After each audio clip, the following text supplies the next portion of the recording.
గ్రామదేవతల ప్రాముఖ్యత గురించి తెలుసుకోవడం అనేది భారతీయ గ్రామీణ సంస్కృతిని అర్థం చేసుకోవడంలో ఎంతో కీలకమైన విషయం. కుంథలో ముసలమ్మ అనేది ఆంధ్ర రాష్ట్రంలోని కొన్ని ప్రాంతాలలో ప్రముఖ గ్రామదేవతగా పూజించబడే దేవత. ముసలమ్మ అంటే వృద్ధ దైవం లేదా మాతృ రూపం. ఆమెను గ్రామ ప్రజలు తమ రక్షక దేవతగా భావిస్తారు. ఈ దేవత పట్ల భక్తులలో అపారమైన నమ్మకం ఉంటుంది.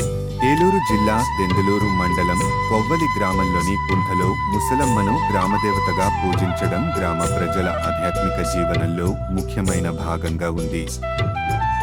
జాతీయ రహదారి నుండి గ్రామ సరిహద్దులో పొలిమేరలో ఉన్న దేవత గ్రామానికి రక్షకురాలుగా, ఆమెను గ్రామాన్ని మహమ్మారి, వ్యాధులు, ప్రకృతి విపత్తుల నుండి రక్షించే దేవతగా పూజించటమనేది సంప్రదాయ ఆచారం. అంటారండి గ్రామ దేవత అన్నాక అప్పుడు ఆ రోడ్డు అసలు బాగుండేది కాదు. గ్రావెల్ రోడ్డు సైకిల్ కూడా వెళ్ళేది కాదు. తర్వాత గంగాధర గారు గుడి కట్టించారు, 2009లో కట్టించారు గుడి.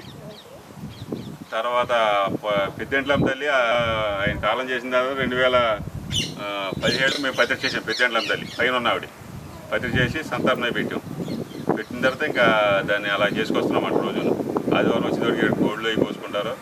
అది మొక్కుంటే సల్లదలు మొక్కులు తీరతాయి అంటారు. అంటే మేము చెప్పకూడదు కదా, అనుకున్నాయన్నీ తీరతాయి అంటారు.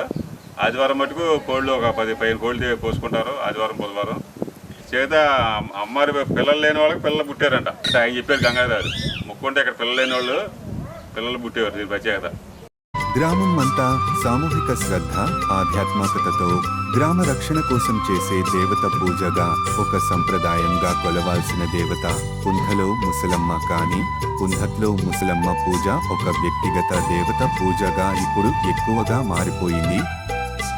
గ్రామదేవతల సామాజిక ప్రాధాన్యత ఏంటంటే, గ్రామదేవతల పూజల ద్వారా సమాజం ఒకే చోట కలుసుకుని సామూహిక చర్యల్లో పాలు పంచుకోవాలని, గ్రామ సమైక్యతను సూచించాలి అని, మరి స్థానిక చరిత్ర, సంస్కృతి, ఆధ్యాత్మిక జీవనాన్ని మరియు గ్రామ సమాజంలో ఐక్యతను ప్రతిబింబించేలా, సంప్రదాయాలు నిలిచేలా మన గ్రామదేవతలను కొలవాలి.